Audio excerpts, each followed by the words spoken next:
Royal Bengal tiger জীবিত মানুষ খায় না।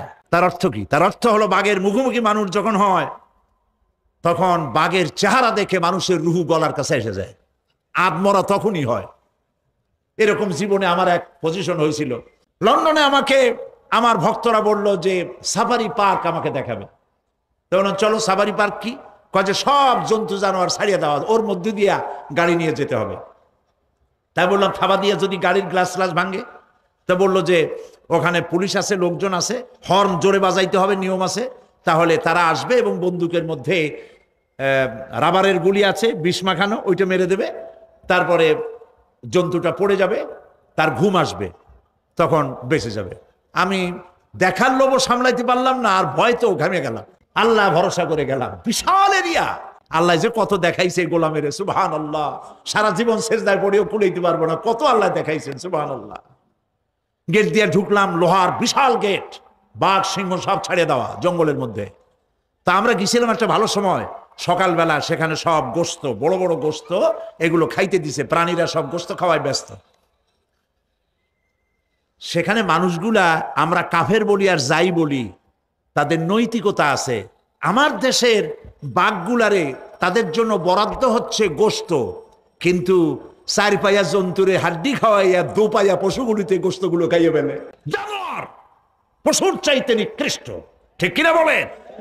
পশুর খাদ্য নিজে খায়। যাই দেখেন আমাদের দেশের চিড়িয়াখানাগুলির অবস্থা, বাঘ শুকায় গেছে, হরিণ শুকায় গেছে, সিংহ শুকায় গেছে। তার তো শুকাবার কথা না।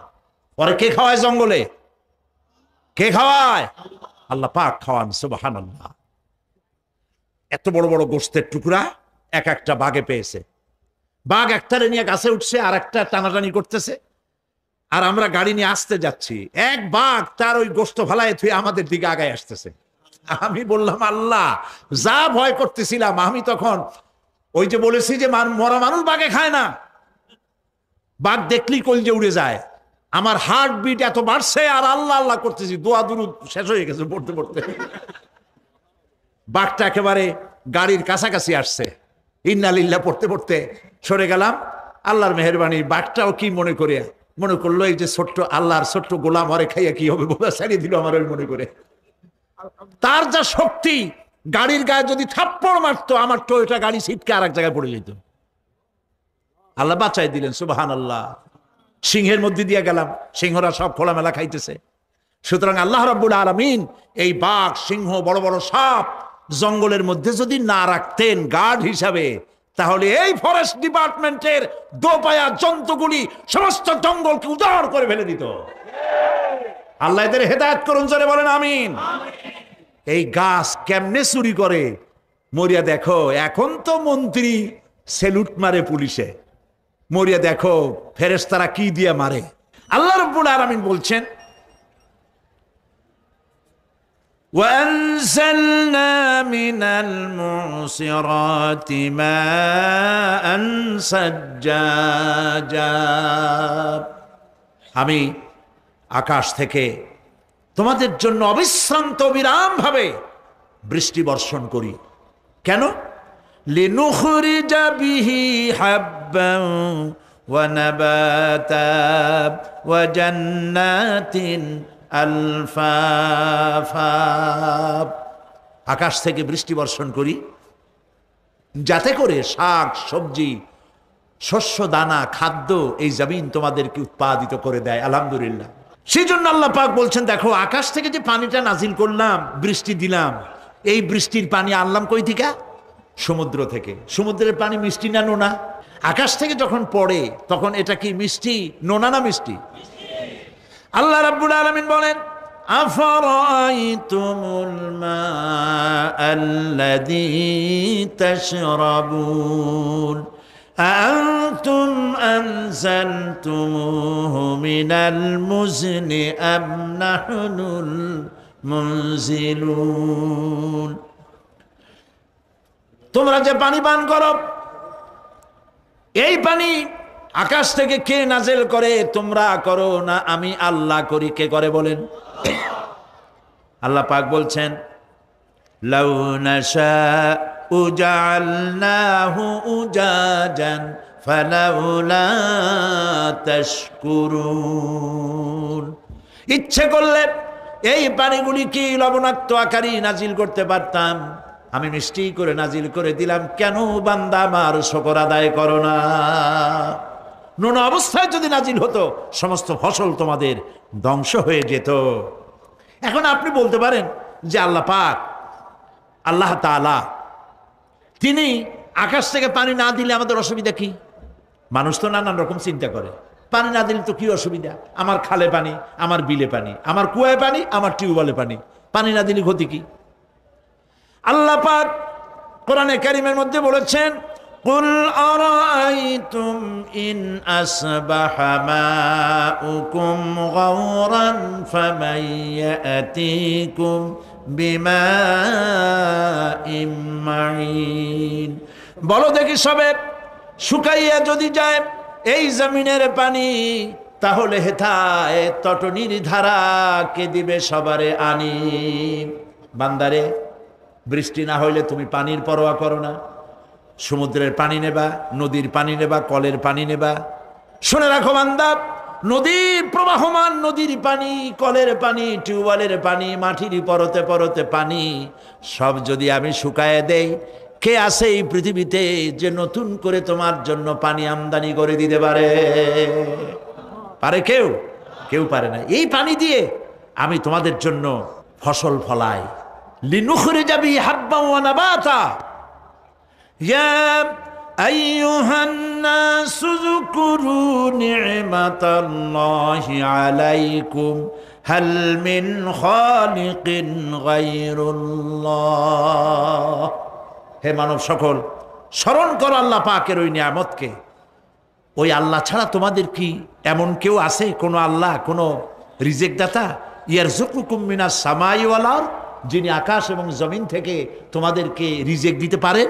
লা ইলাহা ইল্লা হুয়া, ওই আল্লাহ ছাড়া কেউ নাই। ফাআন্না তুফাকুন, যাও কই? কেন বিভ্রান্ত হও?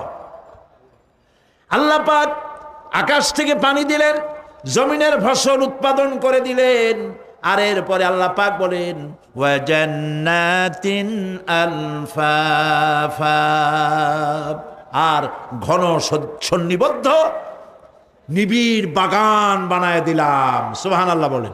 এখানে আল্লাহ পাক কি কি বললেন? শাক, লক্ষ্য করুন, শাক, সবজি, খাদ্যশস্য, উদ্ভিদ, এগুলো দিলাম, আর সাথে সাথে ঘন নিবিড় বাগান বানাইলাম।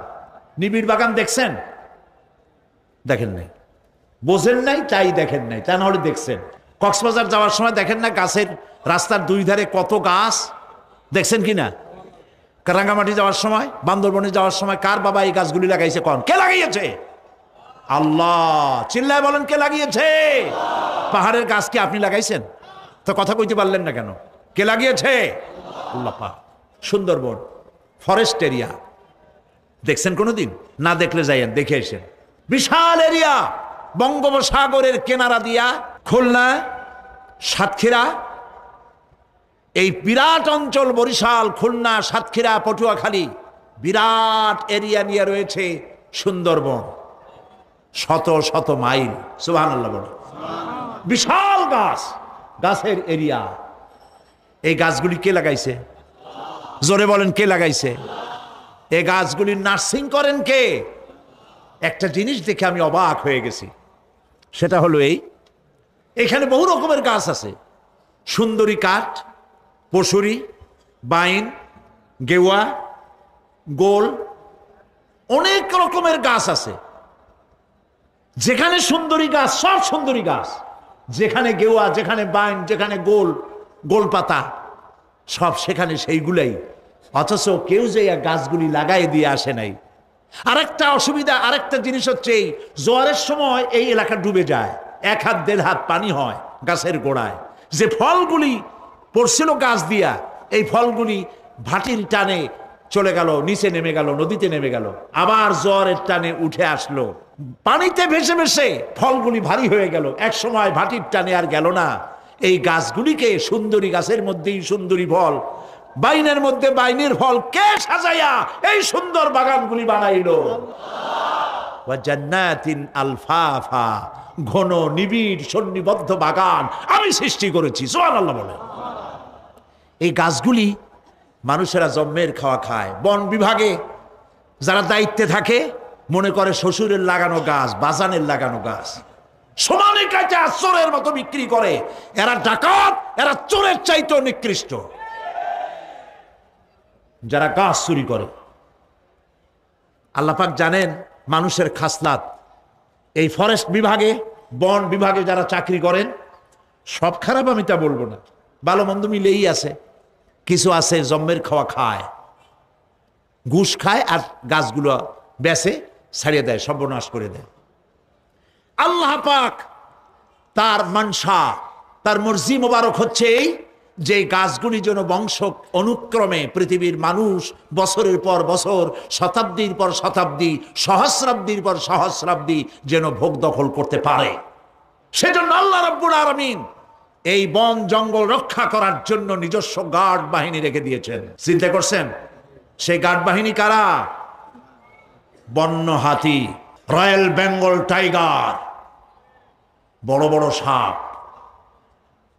আপনারা যান, যায় দেখবেন সালাম কেমনে দেয়। এই পৃথিবীর একদিন শেষ হয়ে যাবে, এই বিশ্ব ব্যবস্থার একদিন পরিসমাপ্তি হয়ে যাবে। এই আকাশ থাকবে না, এই জমিন থাকবে না। বিশ্বাস করেন? বিশ্বাস করেন? এই আকাশ, এ জমিন, এ মানব গোষ্ঠী কিছুই থাকবে না, একদিন সব শেষ হয়ে যাবে। বিশ্ব ব্যবস্থার পরিসমাপ্তি কিভাবে ঘটবে? কোরআনে কারিমে আল্লাহ রাব্বুল আলামিন পরিষ্কার করে বলে দিচ্ছেন। লক্ষ্য করো কেমনে এই পৃথিবীকে ধ্বংস করা হবে। আল্লাহ পাক কোন জিনিসকে গোপন রাখেন নাই, ওপেন সিক্রেট, সবগুলিকে খুলে খুলে আল্লাহ বয়ান করে দিয়েছেন।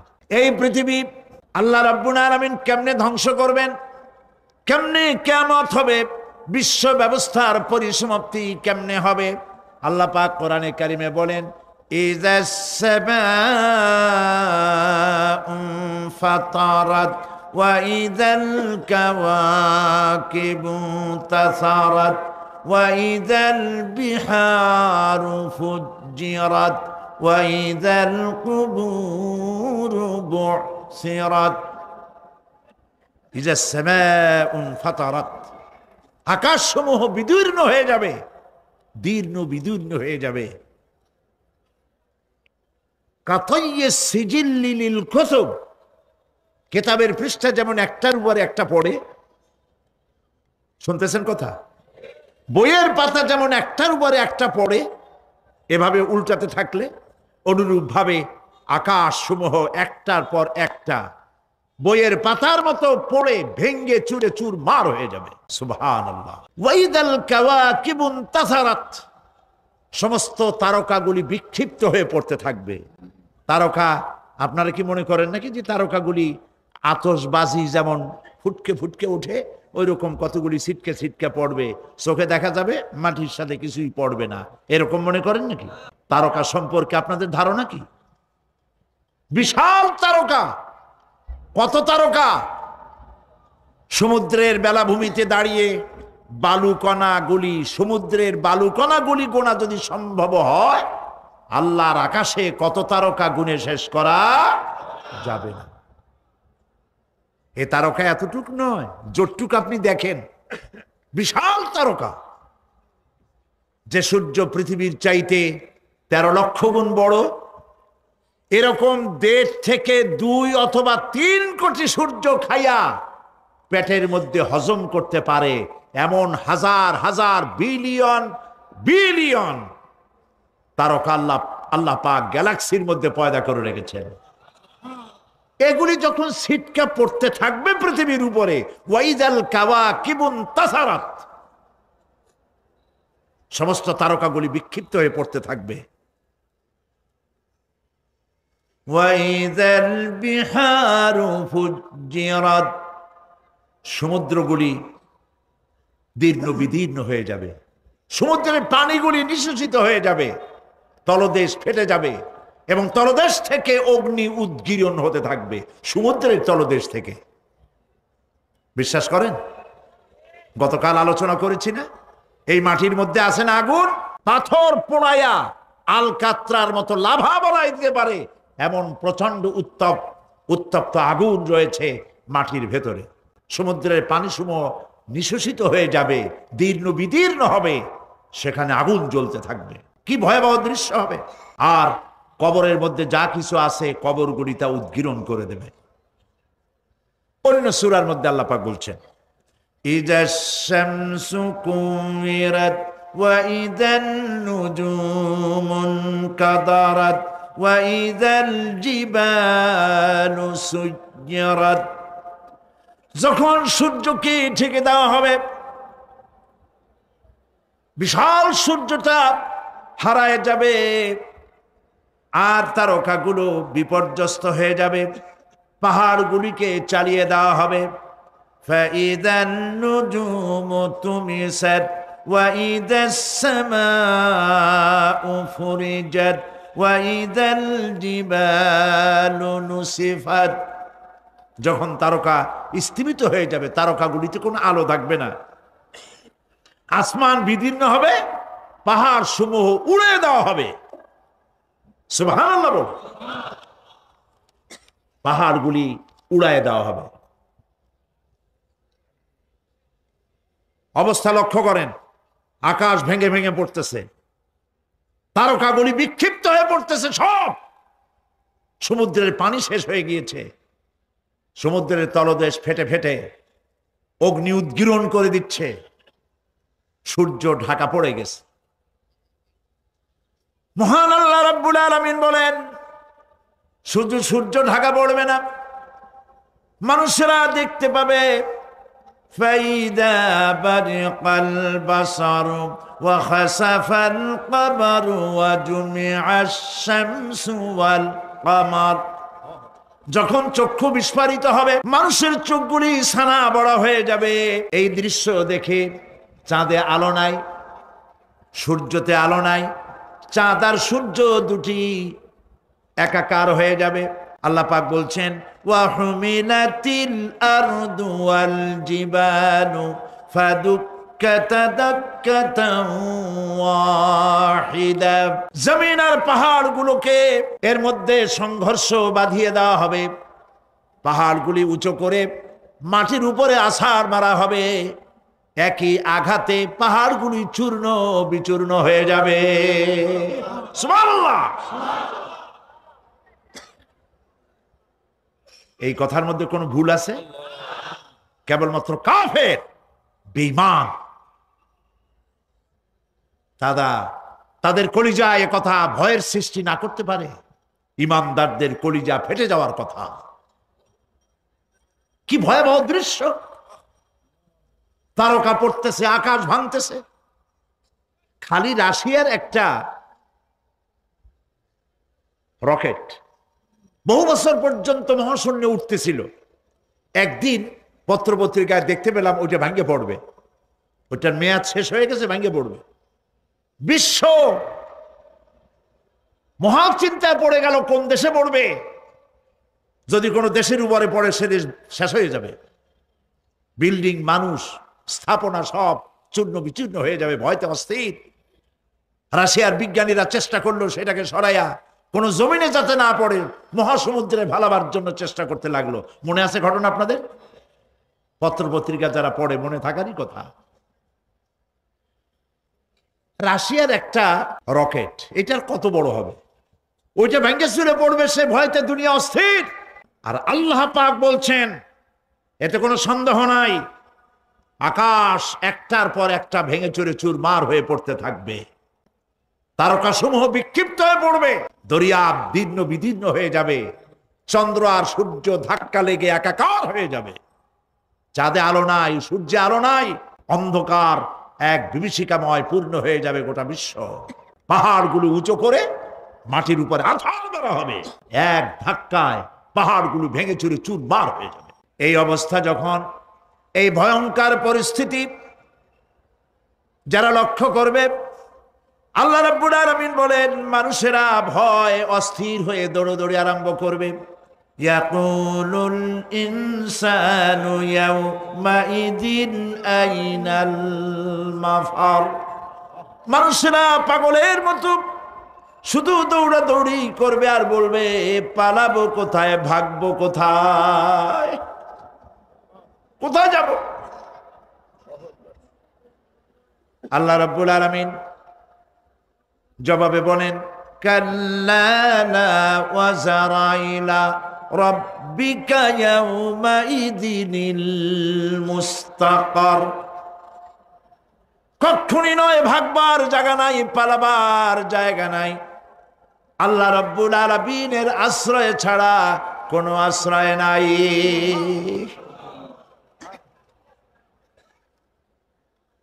এই বিভীষিকাময় দৃশ্য হয়ে যাবে, সব মরে যাবে, কেউ বাঁচবে না।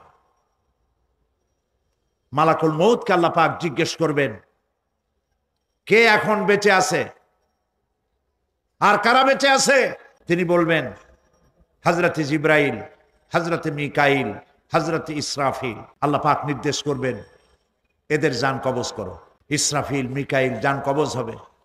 হযরতে জিবরাইল আমিন শাদীদুল কুওয়া, প্রচন্ড ক্ষমতা আল্লাহ তাকে দান করেছেন, সুবহানাল্লাহ বলেন। দুনিয়ার সব নবীদের কাছে বাণী বহন করে নিয়ে আসছেন পূর্ণ অথেন্টিসিটির সাথে, সুবহানাল্লাহ। আল্লাহ পাক যাকে বলেছেন রূহুল আমিন। নবী করিম সাল্লাল্লাহু আলাইহি সাল্লামের মেরাজের রাত্রে যে কথা বলা হয়েছে ওয়ালাকাদ রাহু বিল উফুকিল মুবিন, পশ্চিম দিক বলয় তিনি যে দেখতে পেয়েছিলেন, তাফসীর বলছে হযরতে জিবরাইলের পূর্ণ আকৃতিতে নবী করিম সাল্লাল্লাহু আলাইহি সাল্লাম তাকে দেখতে পেয়েছিলেন। হযরতে জিবরাইল যখন দুনিয়া আসেন, কোন কোন কিতাবে লেখা হয়েছে 600 ডানা আছে তার, 2 ঝাপটায় আকাশ থেকে জমিনে চলে আসেন, সুবহানাল্লাহ। হযরতে জিবরাইলকে আল্লাহ পাক বলবেন তাকে মওত দাও, হযরতে জিবরাইলও বিদায় হয়ে যাবে। আল্লাহ প্রশ্ন করবেন এখন আর কে বাকি, মান বাকিয়া ইয়া মালাকাল মউত। মালাকুল মউত বলবেন হে আল্লাহ তাআলা, এখন তোমার সামনে আমি দাঁড়িয়ে আছি, আর কেউ নাই। আল্লাহ পাক বলবেন মুত ইয়া মালাকাল মউত। আল্লাহু আকবার,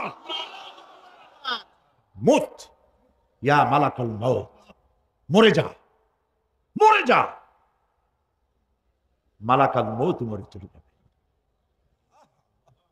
এরপরে আর কেউ নাই।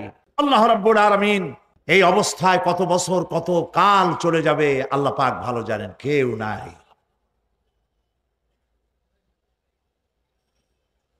আজকের রাজত্ব কার? আল্লাহ প্রশ্ন করবেন আজকের রাজত্ব কার? আল্লাহ পাক আওয়াজ দিবেন, বলবেন আজকের রাজত্ব কার? কোনো জবাব নাই, আকাশের নাই, জমিনের নাই, আকাশও তো নাই, কারো কোনো জবাব নাই। আল্লাহ পাক বলবেন লিল্লাহি ওয়াহিদুল কাহ্হার। আজ একমাত্র রাজত্ব হচ্ছে পরাক্রমশালী আল্লাহ রাব্বুল আলামিনের। আল্লাহ পাক বলবেন ইয়া দুনিয়া আইনা শাজারুকি, হে পৃথিবী তোর গাছগুলা কই? ইয়া দুনিয়া আইনা জিবালুকি, হে পৃথিবী তোর পাহাড়গুলা কই? আইনাল জব্বারিন, স্বৈরাচারেরা কোথায়? কারো কোনো জবাব হবে না। আল্লাহ পাক এরপরে আবার মানুষগুলিকে জিন্দা করবেন, সুবহানাল্লাহ। ওয়া ইযাল কুবুরু বু'থিরাত, যা কিছু মাটির মধ্যে লুক্কায়িত ছিল সবগুলি আল্লাহ পাক বের করে নিয়ে আসবেন। হাসরের ময়দান হবে, উপস্থিত হবে সমস্ত মানুষ, কেউ পলায়ে থাকতে পারবে না কোথাও। কুমিরে যারে খাইছে, বাঘে যারে খেয়েছে, আগুনে যারে পোড়াইছে, পানিতে যে পচে গেছে, পোকামাকড়ে যারা খেয়েছে, কোনো পথ নাই। সবাই আল্লাহর দরবারে উঠবে, পায়ে জুতা নাই, মাথায় কাপড় নাই, পরনে কোনো কাপড় চোপড় নাই, উলঙ্গ, উলাঙ্গিনী, উম্মুল মুমিনিন হযরতে আয়েশা সিদ্দিকা রাদিয়াল্লাহু তাআলা আনহা নবী করিম সাল্লাল্লাহু আলাইহি ওয়াসাল্লামের জবান মোবারকে এটা শুনে কেঁদে ফেললেন। বললেন, ইয়া রাসূলুল্লাহ, আমারও কি সেই অবস্থা হবে? তিনি বললেন, হ্যাঁ। উম্মুল মুমিনিন বললেন, ইয়া রাসূলুল্লাহ, তখন কি আমার শরম হবে না? আল্লাহর নবী বললেন, কিয়ামতের এই বিভীষিকাময় দৃশ্য দেখে মানুষের দিকে তাকাবার কোনো হুঁশ থাকবে না। সব মানুষ উপরের দিকে তাকায় থাকবে, নিচে তাকাবার কারো কোনো ক্ষমতা থাকবে না। মানুষ অস্থির হয়ে যাবে। সেই হাসরের ময়দান বিচারক আল্লাহ রাব্বুল আলামিন প্রত্যেকটি মানুষকে তার কৃতকর্মের জন্য হিসাব দিতে হবে। আল্লাহ রাব্বুল আলামিন বলেন, পরকালীন জীবনের ব্যবস্থাপনাটা কেমনে হবে শোনো। ইন্নাস সামআ ওয়াল বাসারা ওয়াল ফুআদা কুল্লু উলাইকা কানা আনহু মাসউলা।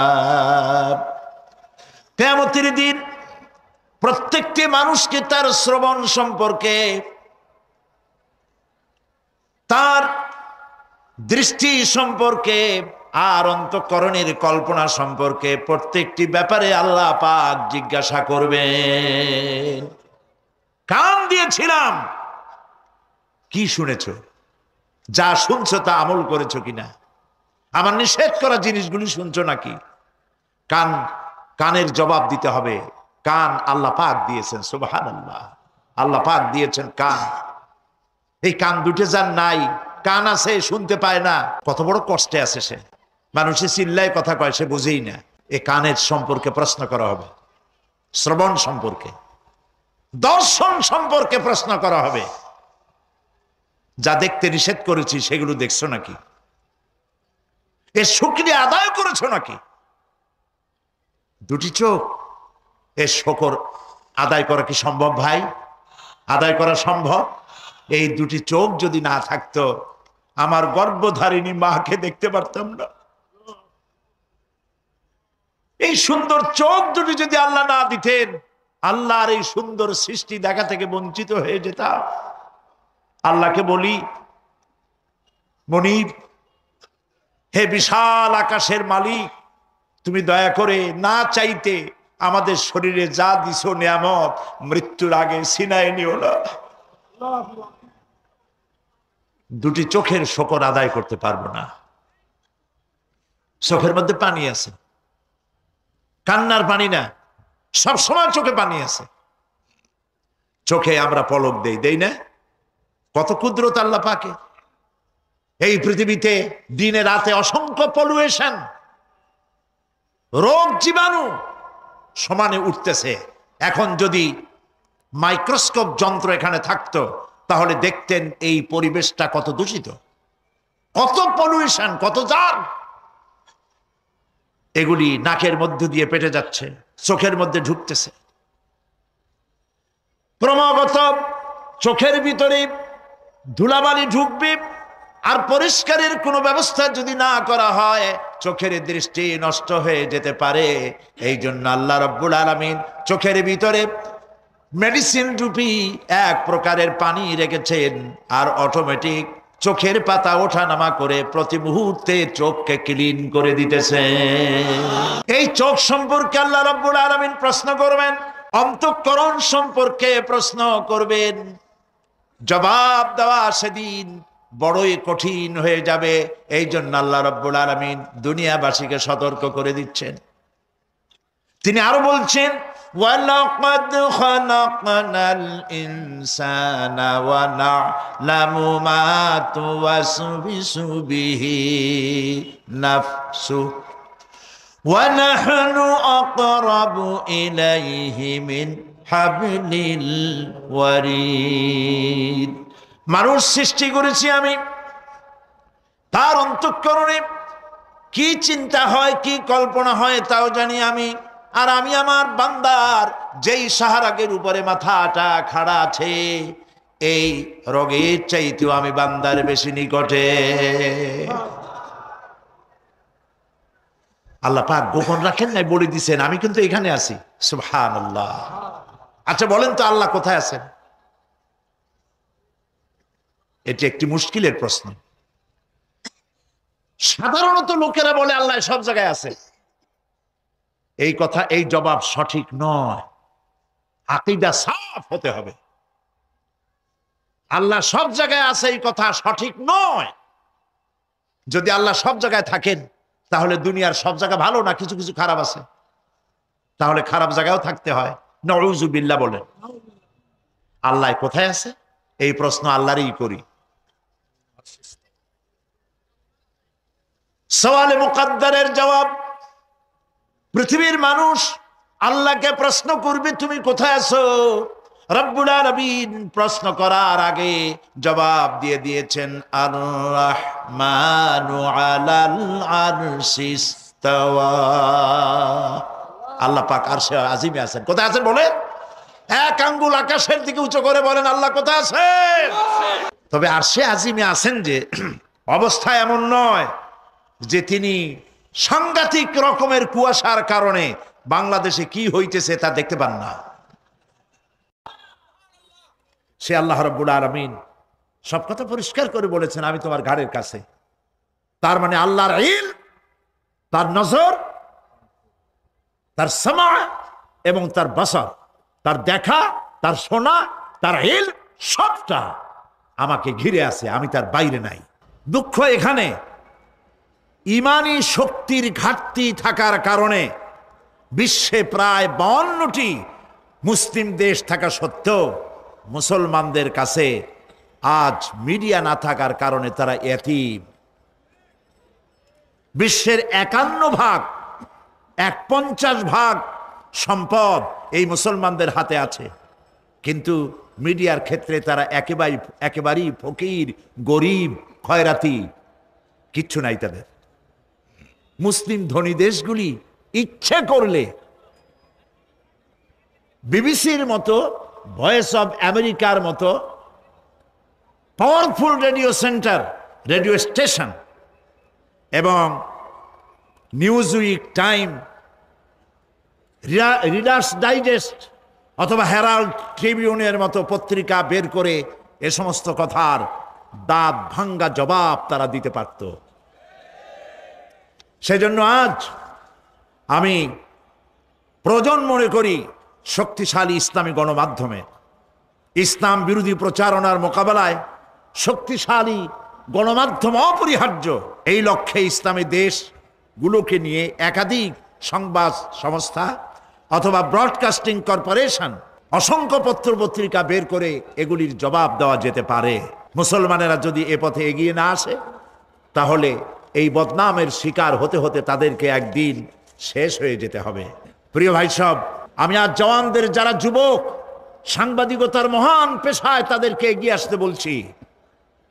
আজকে সাংবাদিক যারা একটি মহান পেশায় তারা নিয়োজিত, এই বিশাল মাহফিল প্যারেড ময়দানের ভেতরেই আবদ্ধ হয়ে থাকতো যদি না সাংবাদিক ভাইয়েরা ঠান্ডাকে উপেক্ষা করে তারা রিপোর্ট তৈরি করে পত্রিকায় না দিতেন। পত্রিকায় দেয় বলেই গোটা চিটাগং জানে, বাংলাদেশ জানে, বাংলাদেশের বাইরে জানে। তবে এটা আমি জানি এবং বিশ্বাস করি সব পত্রিকা এটা দেবে না, কারণ তাদের কলিজা জ্বলে। আল্লাহর রহমতে যেসব পত্রিকা এগিয়ে আসছে আমরা দোয়া করব আল্লাহ পাক সব পত্রিকাগুলির কাটতি, সার্কুলেশন সংখ্যা এবং মানুষের মহব্বত এই সব পত্রিকার প্রতি আল্লাহ বাড়ায় দিন, কোরআনের কারণেই বাড়িয়ে দিন। সুতরাং দেশের স্বাধীনতা, সার্বভৌমত্ব, অখণ্ডত্ব, সর্বোপরি জাতিসত্তাকে টিকিয়ে রাখার লক্ষ্যে মুসলিম যুবকদের সাংবাদিকতার মহান পেশায় এগিয়ে আসা উচিত বলে আমি মনে করি। যদি তা না করা হয় তাহলে মানবতার বিরুদ্ধে অস্ত্রই শুধু সন্ত্রাসের হাতিয়ার হবে না, বরং তথ্য সন্ত্রাসও পারমাণবিক অস্ত্রের চাইতে ভয়ঙ্কর রূপ ধারণ করে ইসলাম এবং মুসলমানদেরকে ধ্বংসের পথে এগিয়ে নিয়ে যাবে। আল্লাহ সেই অবস্থা থেকে আমাদেরকে রক্ষা করুন, আমরা বলি আমিন। يوم الفصل كان ميقاتا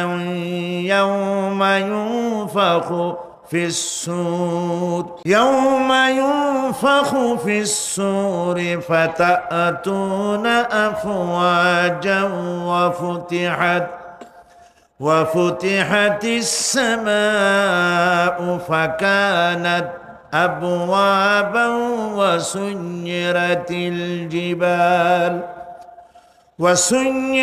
الجبال فكانت سرابا صدق الله العظيم إن يوم الفصل كان ميقاتا নিঃসন্দেহে বিচারের দিনটি পূর্ব থেকেই নির্ধারিত হয়েই আছে ইয়াউমা ইউনফাখু ফিস-সূর ফাতা'তুনা আফওয়াজা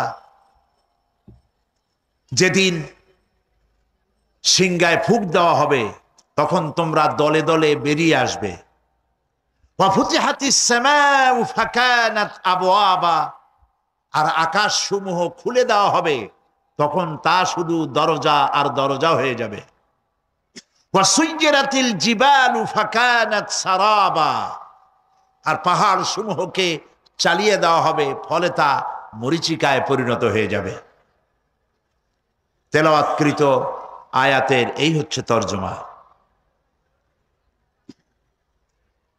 আমি শুরুতেই বলেছিলাম সূরা নাবা হচ্ছে নবী করিম সাল্লাল্লাহু আলাইহি ওয়াসাল্লাম বলেছেন কেউ যদি দুনিয়ায় বেঁচে থাকা অবস্থায়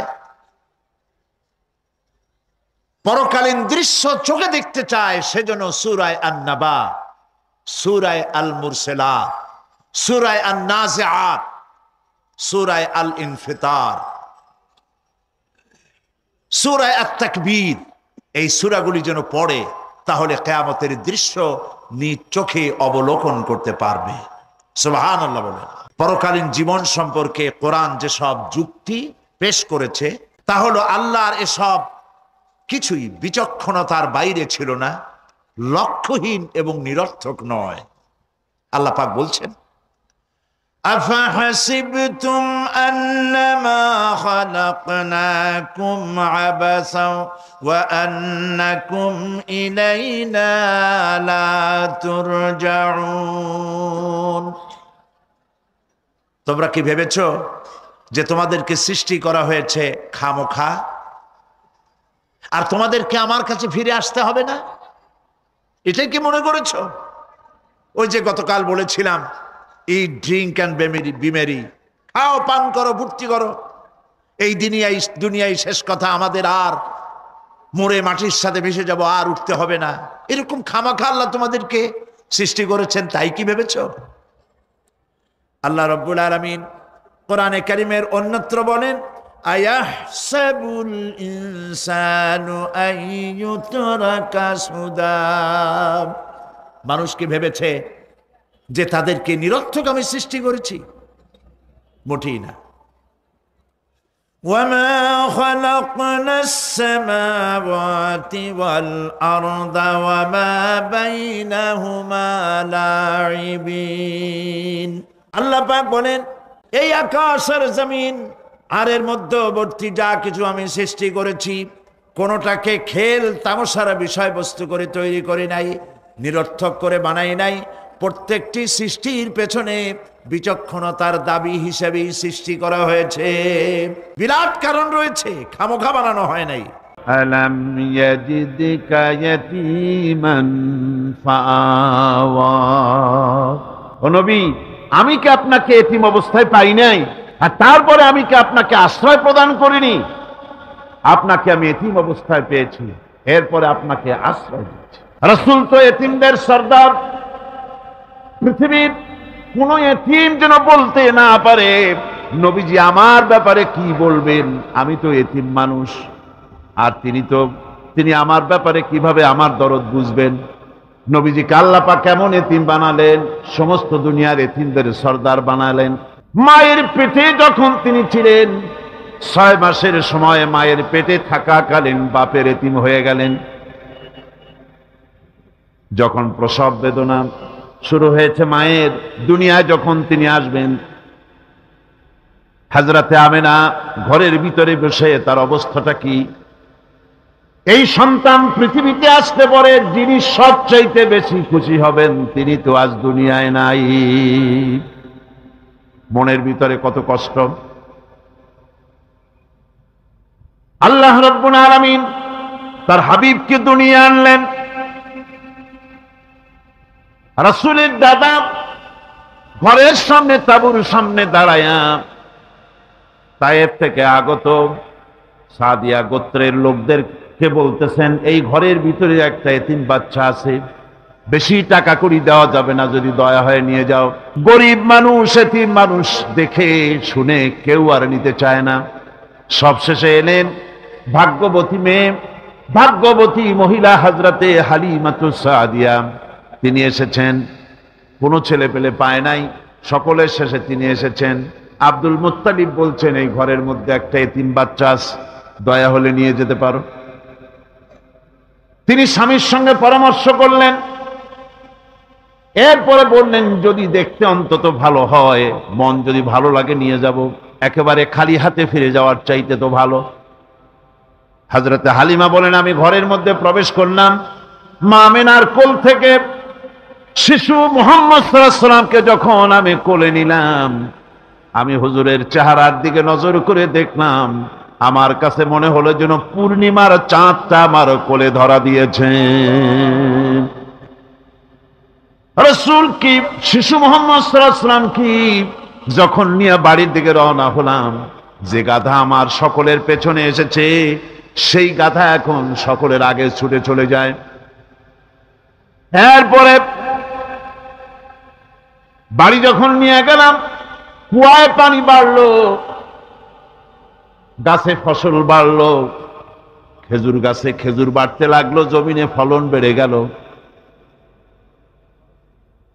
রাসূলের দুধ বোন সায়মা রাসূলকে নিয়ে মুহাম্মদ সাল্লাল্লাহু আলাইহি ওয়াসাল্লাম তাকে দোলনা নিয়ে দোল দিতেছে। কি আশ্চর্য অবস্থা! সায়মা তাকে দোল দিচ্ছে আর বলতেছে, বেঁচে থাকুক মুহাম্মদ সাল্লাল্লাহু আলাইহি ওয়াসাল্লাম, সে দীর্ঘজীবী হোক। কবি লিখতেছেন, কি আশ্চর্য কথা! বেদুইন বালিকা কারে নিয়ে দোল দেয় সে কি তা জানে? বিশ্বনবী মুহাম্মদ রাসূলুল্লাহ সাল্লাল্লাহু আলাইহি ওয়াসাল্লাম এভাবে এতিম অবস্থায় জীবন তার শুরু হলো।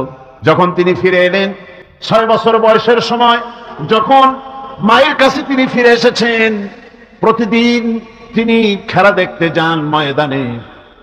ইতিহাসের মধ্যে লেখা হয়েছে, মা প্রতিদিন সন্ধ্যার সময় তাকে ফিরে পান। আজকে সন্ধ্যা হয়ে গেছে, শিশু মুহাম্মদ সাল্লাল্লাহু আলাইহি ওয়াসাল্লাম বাড়ি ফেরেন না।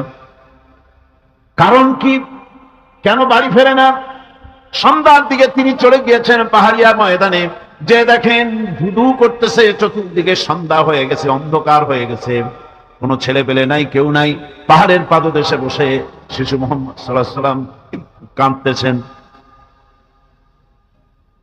মা প্রশ্ন করলেন, বাবারে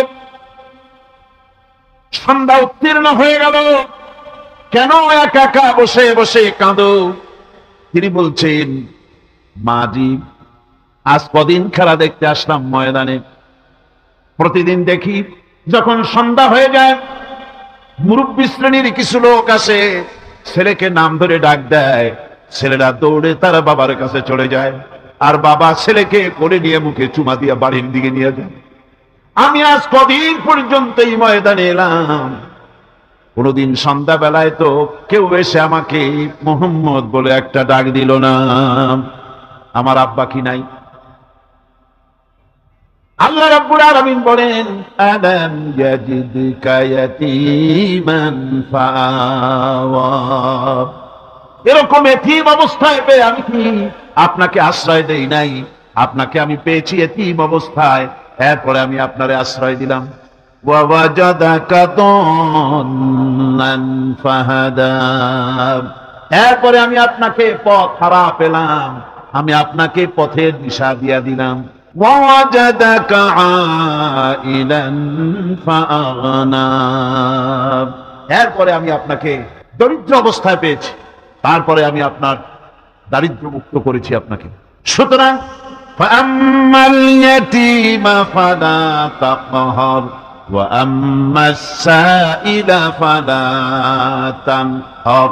ওয়া আম্মা বিনি'মাতি রাব্বিকা ফাহাদ্দিস। সুতরাং নবী, এতিমের প্রতি নির্মম ব্যবহার করো না, এতিমের প্রতি ভালো ব্যবহার করো, নির্মমতা দেখাইও না। আর ভিক্ষুককে ধমক দিও না, রূঢ়তা দেখিও না। আর আল্লাহর নিয়ামতের প্রশংসা করো। বহুত মানুষ আছে এতিমরে গলায় ধাক্কা দেয়। মানুষ যখন ভিক্ষা নিতে আসে, গরিব মানুষ ভিক্ষা চাইতে আসছে, ওই মেয়ে আত্মাহিত জানো, দোয়া কুনুত জানো, বাড়ি যেয়ে কাজ করবা, এই সব আজে বাজে কথা বলে ভিক্ষা দেয় না। সায়েলকে ধমক দিতে রাসূল করিম সাল্লাল্লাহু আলাইহি ওয়াসাল্লাম নিষেধ করেছেন। সায়েলকে ধমক দিও না। গাড়িতে বসে যাচ্ছেন সাহেব, ট্রাফিক মোড়ে যখন সিগন্যাল জ্বলল, গাড়িগুলি দাঁড়ায় গেল, ফকির এসেছে, হাত নাই পাও নাই, বুড়া মানুষ, একটা পয়সা বার করে না। আবার এই মানুষটি ওই ফকিরকে ধমক দিয়া বার করে দিল।